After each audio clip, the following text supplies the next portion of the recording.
নমস্কার, আপনারা দেখছেন কলকাতা টিভি আর আমি আপনাদের সঙ্গে নিমাই পান্ডা। রাশিয়া যদি ন্যাটো গোষ্ঠীভুক্ত দেশগুলোর সঙ্গে যুদ্ধ শুরু করে তাহলে কি হতে পারে, কি ধরনের যুদ্ধ হতে পারে, এ নিয়ে ব্লুমবার্গ একটি মডেল প্রকাশ করেছে। সেই মডেলে কি বলা হচ্ছে, কীভাবে যুদ্ধ হতে পারে আর কতটা ধ্বংসাত্মক হতে পারে এই যুদ্ধ, আসুন দেখে নিই। প্রথমত হচ্ছে রাশিয়া বনাম ন্যাটো যে যুদ্ধের কথা কল্পনা করা হচ্ছে ব্লুমবার্গের পক্ষ থেকে, তাতে যুদ্ধ কীভাবে শুরু হতে পারে। যুদ্ধ শুরু হতে পারে এস্তোনিয়া, লাটভিয়া, লিথুয়ানিয়ায় হামলা দিয়ে। এই যুদ্ধ শুরু হতে পারে। রাশিয়া এই জায়গাগুলোতে আক্রমণ শুরু করতে পারে। কীভাবে আক্রমণ হতে পারে? আক্রমণ হতে পারে উস্কানিমূলক হামলা দিয়ে বা হাইব্রিড অপারেশনের মাধ্যমে। এবং এই হাইব্রিড অপারেশন বা উস্কানিমূলক যুদ্ধ কীভাবে? রুশ সৈন্য লিথুয়ানিয়ায় বা মস্কো, কালিনিনগ্রাদ ট্রেন অবরোধ করতে পারে। মস্কো এই ধরনের ট্রেনকে অবরোধ করে দিতে পারে। এবং তারপর যেটা হতে পারে যে রুশ সেনা তারা নাগরিকদের সুরক্ষার অজুহাতে আগ্রাসন করতে পারে, অর্থাৎ সেনা আগ্রাসন চালাতে শুরু করতে পারে। এবং বাল্টিক সাগরে রুশ নৌবহর মোতায়েন করতে পারে রাশিয়া।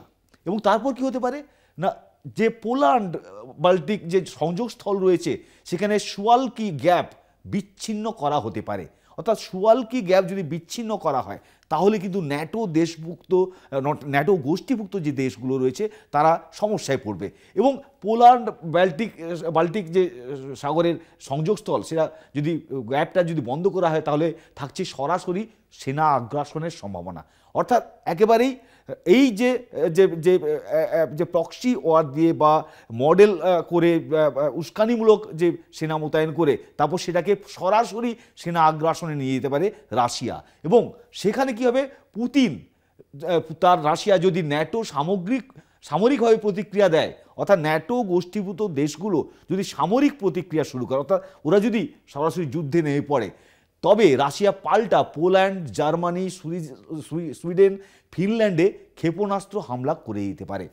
এবং তা ক্ষেপণাস্ত্র হামলা করে বদলা নেওয়া শুরু করতে পারে। এই মডেলে ব্লুমবার্গ আরও কি বলছে সেক্ষেত্রে সামরিক স্থল ও অসামরিক ক্ষেত্রের মধ্যে কোনো রকম পার্থক্য থাকবে না। অর্থাৎ সামরিক ঘাঁটি আর যেখানে সাধারণ মানুষ বসবাস করেন, এই দুটোর আর ফারাক থাকবে না। যে কোনো জায়গায় এই মিসাইল হামলা বা ক্ষেপণাস্ত্র হামলা শুরু করতে পারে রাশিয়া। এবং ব্লুমবার্গের যে আশঙ্কা, মার্কিন প্রেসিডেন্ট ডোনাল্ড ট্রাম্প এই ক্ষেত্রে কি পদক্ষেপ নিতে পারেন, কি পদক্ষেপ নেবেন ডোনাল্ড ট্রাম্প?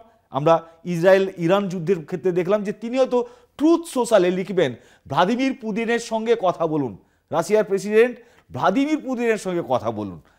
ট্রুথ সোশ্যালে তিনি লিখবেন, কারণ তার তো এখন সিজ ফায়ার করা বা যুদ্ধে নামার ক্ষেত্রে তিনি ততটা আর নামতে পারছেন না, সাহস দেখাচ্ছেন না। শুধু ট্রুথ সোশ্যালে তিনি অ্যাক্টিভ, আর সেখানেই তিনি যুদ্ধ করেন।